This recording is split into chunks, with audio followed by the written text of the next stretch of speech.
kakati banyabo ne basebo wano we mulaba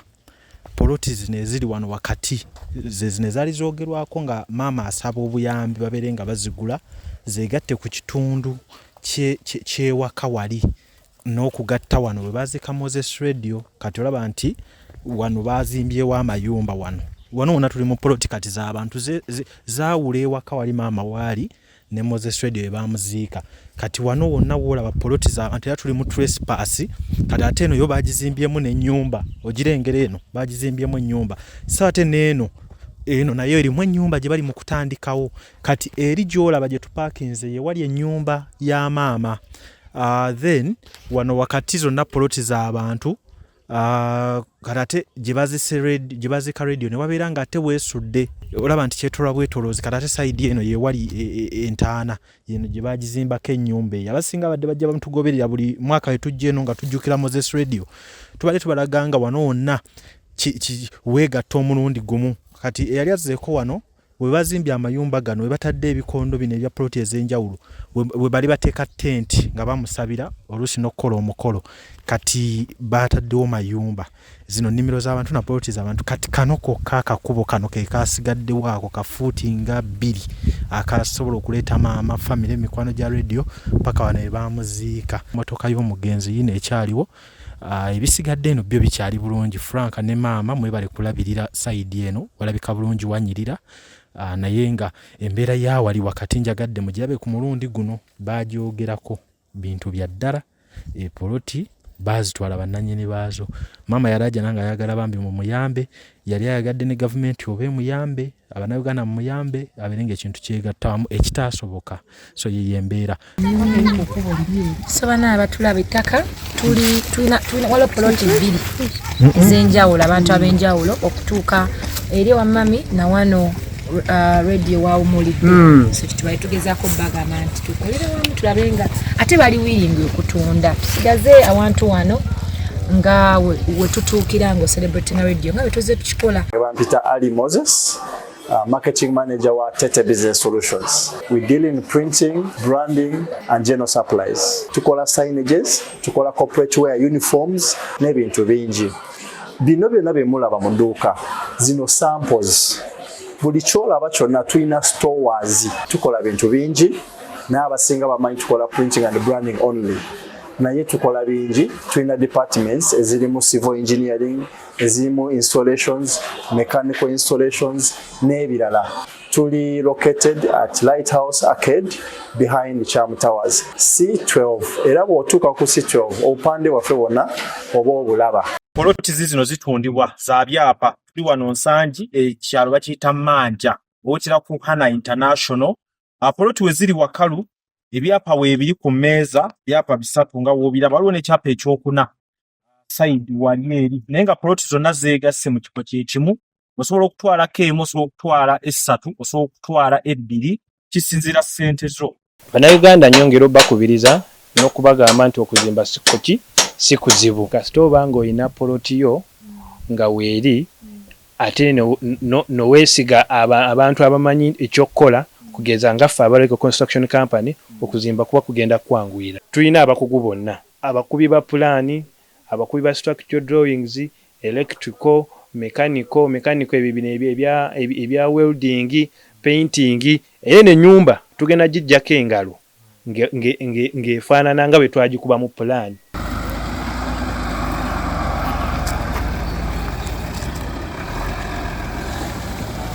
Tuze wano ewa mama w'omugenzi Moses Radio family ye weeri tulina omuyimbi Spice Diana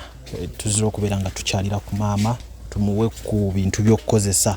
naddala nti tuli mu mwezi ogw'okujjukira Moses Radio.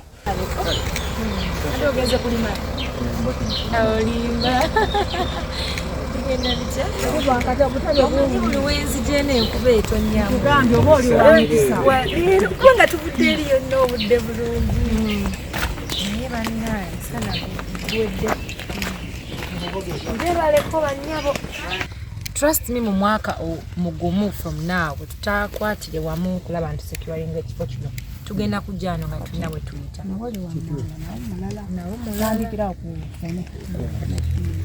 ate wali na kkubo kitulina okumanyi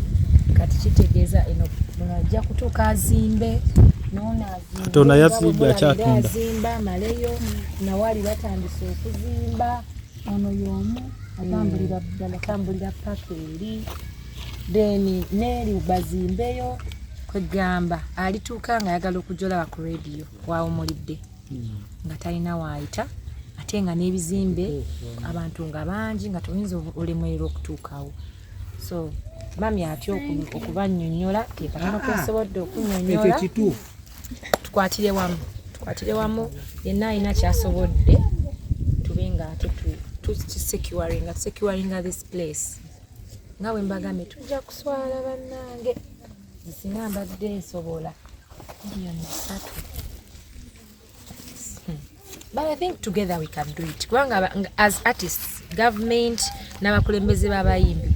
if tukitaddemu amaanyi tusobola okukola ekintu ekisobola okuvaamu omulamu kino si kya mukadde kyaffe radio yava mu mikono gy'okuba nti mmwe mwabyogeranga nti wa mukadde radio yafuuka waffe wabayimbi wa ggwanga Uganda so kino tukikolenga ffe tetukikolera mukadde tukyekolere after 10 years balitubuuza abayimbi abatuva mu bulamu bw'ensi abanene we shall mention radio batwaga batubuuze radio awumuliddewa ng'okutuukayo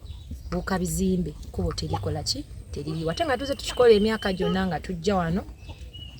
okitegeera so tujja kuswala nga we can't maintain what we started as artists we started together abamu tuze tuvaavaako which is understandable naye twongere okwejjukiza nti bannange buno buvunaanyizibwa bwaffe ng'abayimbi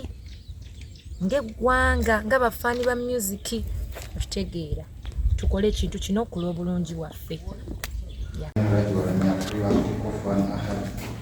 قل هو الله احد الله الصمد لم يلد ولم يولد ولم يكن له كفوا احد قل هو الله احد الله الصمد لم يلد ولم يولد ولم يكن له كفوا احد صدق الله العظيم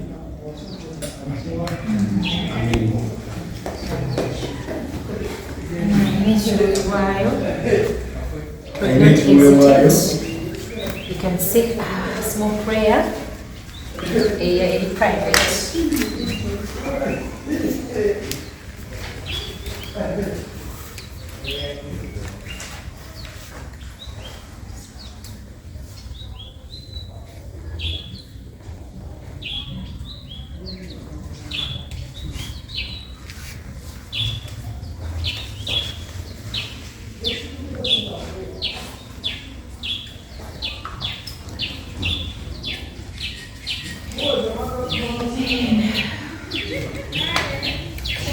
Ndadumulanga bino akimanyi namira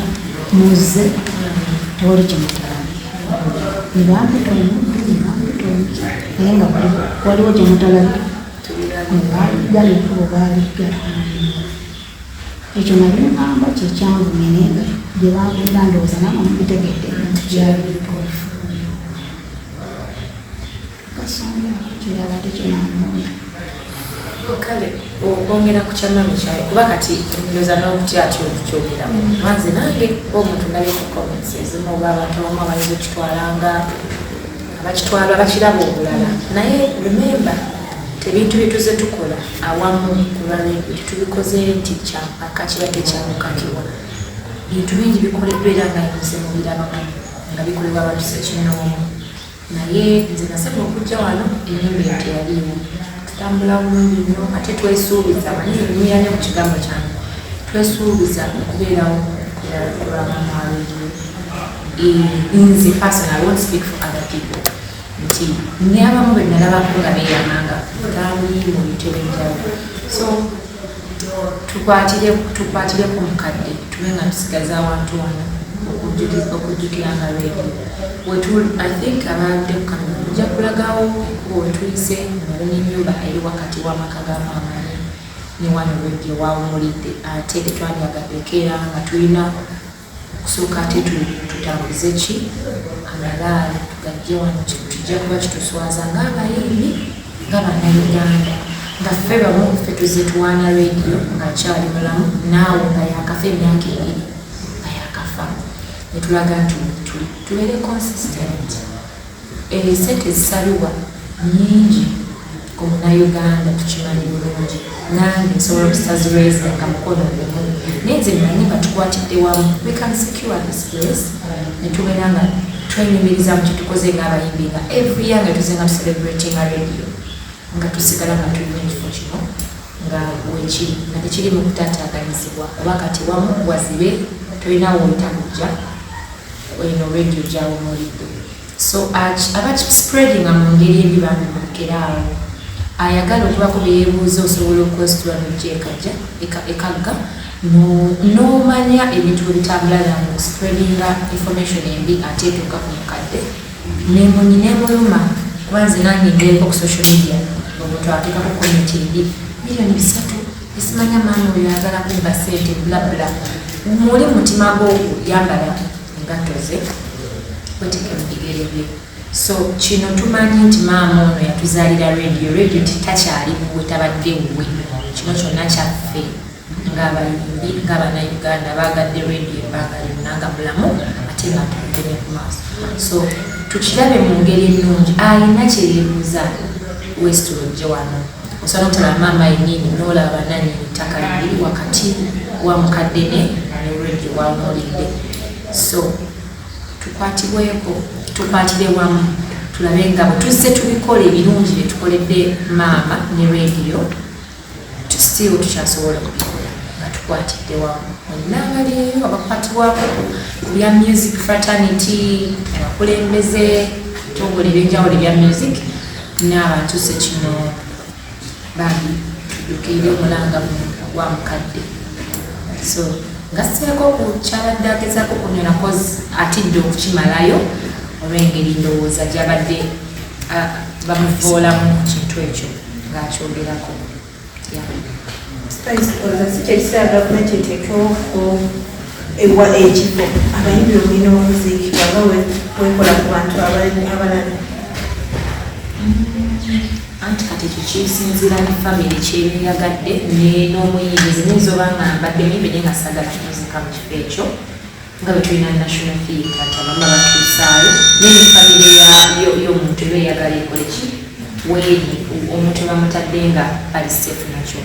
but kino nze why I'm touched kubanga mutandikwa twalimu abantu bangi abayambako ku mbeera eno nga wano bafaanana obulungi mama siira kolawo naye abantu ab'enjawulo abaziragisa bakwatira wamu this happened so if we could do it then I think tusobola okukikola even now alright because kino kyolede wekiri ti wumalu nga babadde abalaga ennyumba yazimbiddwa wano lutubadde mabega eri ewali amalaalo kati wano tosobola kugalaba olw'okuba nti ennyumba eyo kati yazimbiddwawo wali wakyemanga mbalaza eri mu musingi yiyo ne material wuuna akyaliwo bloka ziziri mpitirivu kitegeeza n'eri egenda kubanga ezimbibwa mama tugambe ne wali mufene wali wansi wa muntu mulala wali kasooli kati wano watuli poloti z'abantu kati wumalu wakyuka waati okuva wano wetupakinze okudda eno zonna poloti z'abantu saate ennyumba ya maama omugenzi radio gye yalekawo yeeno wano gye muli mu kulaba kati essaawa eno yeno ennyumba radio gye yalekawo kati essaawa ya kati maama ali eno kino kyabadde ayayaanira maama ali eno mutabani we kati ali eri ng'omaze okubuuka ennyumba ziri saate ne wali we banaazimba we wasigadde simanyi ekkubo we lijja kusigala naye nga waliwo sofa kati akakubo ka fuuti nga 2 akakubo mwe bayita ke kaliwo kati akabeera kakutuusa wali eri ewa kabeera kakutuusa ku poloti oba we baziika Moses radio kati Spice aletedde maama ebintu nga woolaba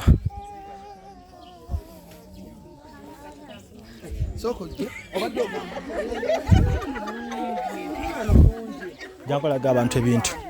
kati ebintu Spice byaleese biri wano byaletedde maama wa radio bibino wano muletedde ebyokunywa ebyokulya byonna weebiri wano ewaka wa maama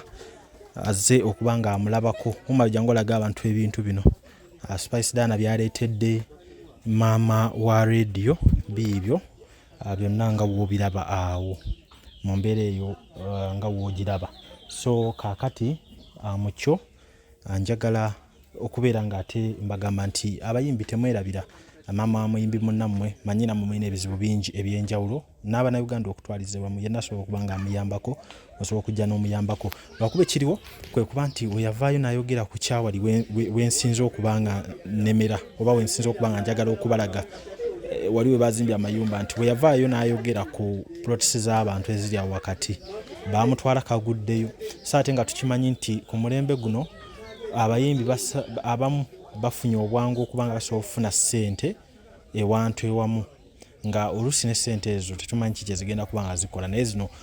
ono ye yavaayo ng'ayagala kubeera ng'ayambibwa babeere nga bagatta poloti zino zeegatte ku kifo kino noze tekyali badde kibi kuba ffenna tukkiriza nti radio yali muyimbi w'amaanyi tukikkiriza ekyo kati ye ku mulembe guno abanga bangi basobola okugabanako kasente ka gavumenti eno ye ki ekigaana okuba nga afuna naye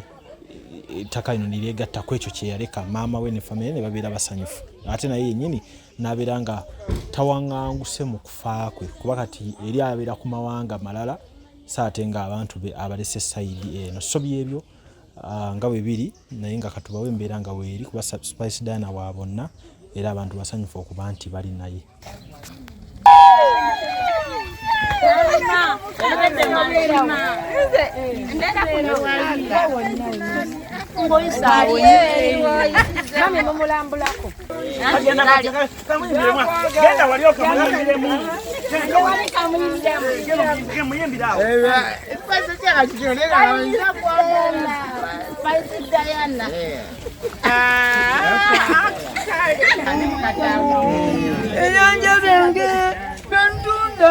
Tunda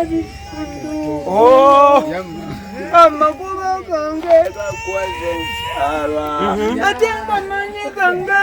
lwezo yagala okufuna angu yagala bitebe yange byononeke oyagala ogeze enkoge oge endama muyimbire munanyambula